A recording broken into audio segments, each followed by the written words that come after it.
अस्सलाम वालेकुम एवरीवन, कैसे हैं आप सब? होपफुली सब ठीक ठाक होंगे। तो सबसे पहले आवाज़ को आपने मेरी कर देना है आज बिल्कुल इग्नोर, क्योंकि थोड़ी सी आपको इरिटेट करेगी। तबीयत मेरी कुछ दिनों से ठीक नहीं है और गला भी बहुत ज़्यादा ख़राब है, तो बस आज के व्लॉग के लिए बर्दाश्त कर लीजिए, क्योंकि अपलोड मुझे लाजमी करना था और आवाज़ थी नहीं काबिल, लेकिन मैंने कहा चलो कर देते हैं, इतना तो आप लोग बर्दाश्त कर लेंगे। तो लास्ट कुछ डेज़ से ना चल यही रहा था कि मौसम चेंज हो रहा था, तो हम लोग सब एक साथ बीमार पड़ रहे थे।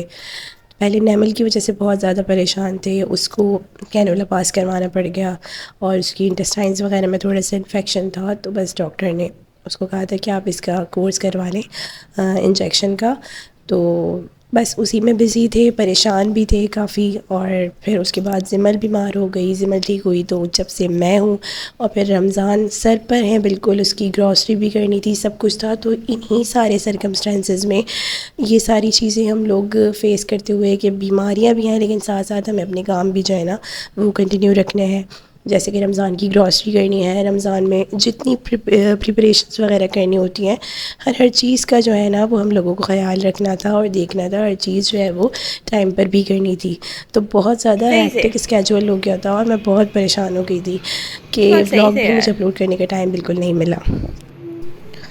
प्लानिंग जब आपकी कुछ और होती है ना कि यार हम इस तरीके से कर लेंगे, सारी चीज़ों की मैंने ना पहले से एक लिस्ट बना के रखी हुई थी कि जब रमज़ान आएंगे तो मुझे हर चीज़ का जो मैं बनाऊंगी वो मैं आपके साथ शेयर करूंगी, उसका पहले से शूट कर लूँगी।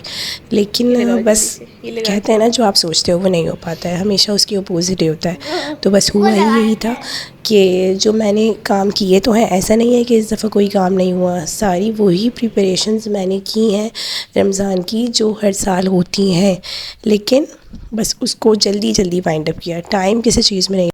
अच्छा, यहाँ पर हम हॉस्पिटल आ चुके थे और नैमल को कैनुला पास करवाना था, तो मुझे काफ़ी डर लग रहा था। ज़ाहिर सी बात है, जब आप एक मदर हो तो फिर आप बेहतर समझ सकते हो कि अपने बच्चों को अपनी आँखों से आप देखो कि यार उनको कुछ तकलीफ़ है। तो रो रही है, आप उस तरफ आ जाए ना एक।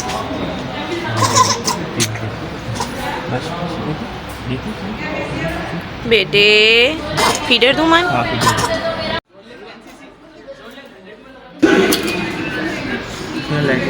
हाँ आ रही है। आप बच्चे का पाँव यहाँ से पकड़े ताकि ये बच्चा एंटीबायोटिक और ऐसे लगते हैं तो वोमिट कर देते हैं जो दूध वूध पिया हुआ। बस बेटे कुछ भी नहीं है मेरी जान। हो गया जीजू, हो गया, कुछ भी नहीं हुआ। मेरा बेटा तो बहादुर है।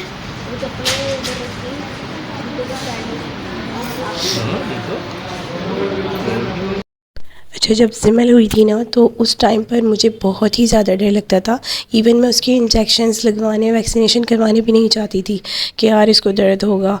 मैं हमेशा ना टाल दिया करती थी, मान से कहती थी आप ले जाओ इसको या घर में किसी और को ले जाओ अपने साथ, मैं नहीं जाऊँगी क्योंकि मुझसे नहीं देखी जाएगी इसकी तकलीफ़।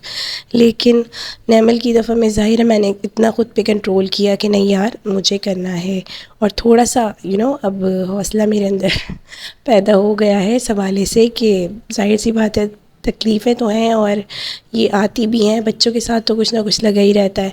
तो फिर आपको इतने अपने आसाब मज़बूत रखने चाहिए कि आप उसको बर्दाश्त कर सको। तो थोड़ा बहुत कंट्रोल अभी तक आ गया है। आप 110% तो नहीं कह सकते, बट हाँ 80% मैं आप ख़ुद पे कंट्रोल कर लेती हूँ कि बच्चों के साथ ये सब कुछ लगा ही रहना है। तो चलता रहेगा, लाइफ के साथ साथ सभी कुछ चलता रहता है।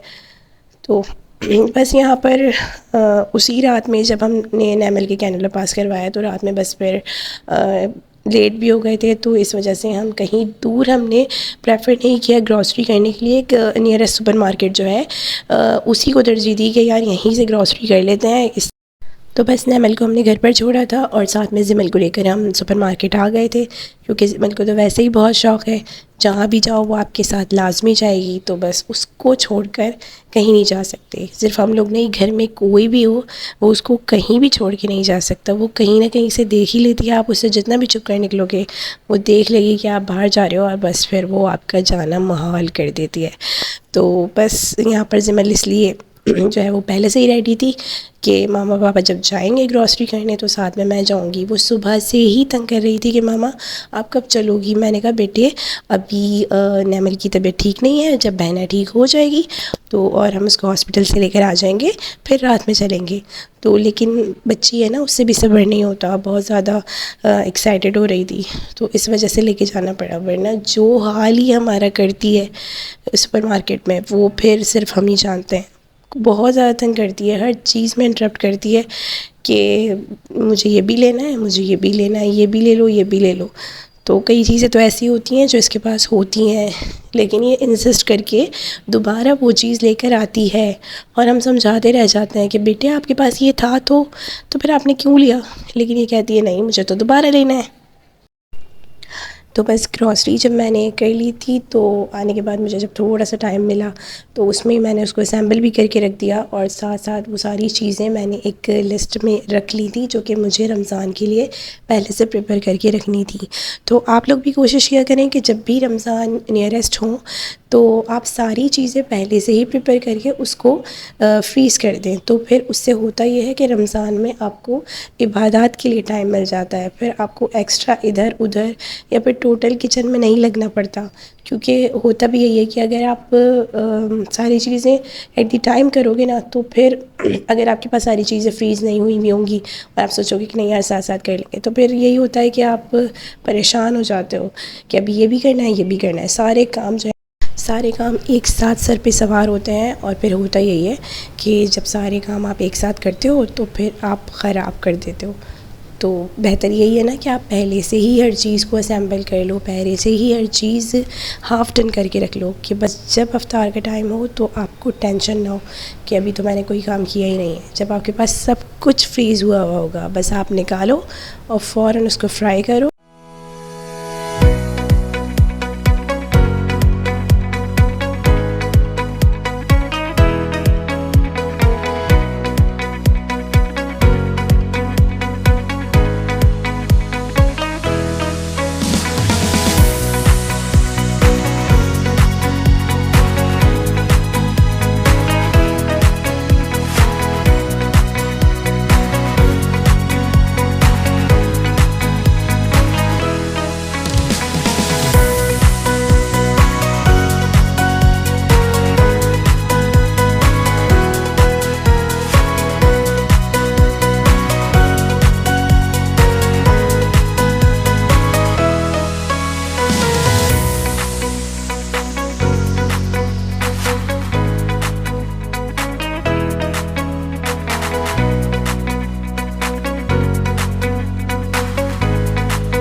तो ये 2 से 3 दिन बाद के कुछ मोमेंट्स थे जो कि मैंने रिकॉर्ड कर लिए थे और मैं किचन में काम कर रही थी। तो नैमल साथ साथ चाहती है कि बस मुझे साथ साथ रखो। तो मैंने एक यही तरीका जो है वो इन्वेंट किया था कि यार इसको यहाँ मैं लिटा लेती हूँ और साथ साथ अपने काम भी कंटिन्यू रखती हूँ। तो ये बहुत ज़्यादा तंग करती है भाई, ये गोद से नहीं उतरना चाहती। मैं काम भी करूँ और इसको गोद में भी लेके रखूँ। जीजू नहीं करो ना जीजू।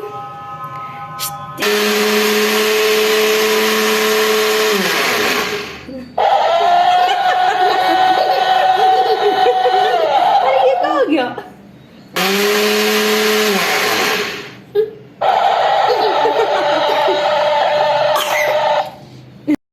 और बस ये देखें, ये है जी समझे लास्ट है बिल्कुल। कल पहला रोज़ा है और आज ये सारी चीज़ें जो पेंडिंग पड़ी हुई थी ना, जो मेरी तबीयत की वजह से डिले हो गई थी, तो वो मैंने आज ही कंप्लीट की हैं। जिसमें मैंने ये चने, वाइट और ब्लैक चने जो है वो बॉईल करके रख लिए थे।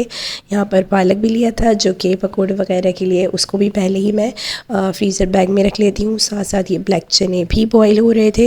एक साथ सारा काम जो है ना वो मुझे तबीयत की वजह से अपनी बिल्कुल लास्ट में करना पड़ेगा, जो मुझे बिल्कुल भी अच्छा नहीं लगता। और साथ साथ ये नैमल भी खेल रही थी तो मैंने इसको भी इंगेज रखा हुआ था।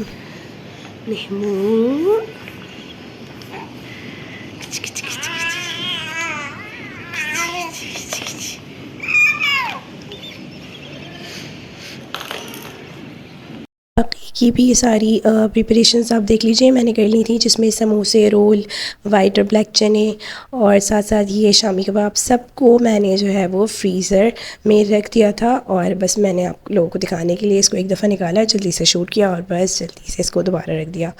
तो व्लॉग अगर आपको आज का पसंद आए हो तो लाइक कीजिए, शेयर कीजिए और चैनल को सब्सक्राइब कीजिए। Thank you so much.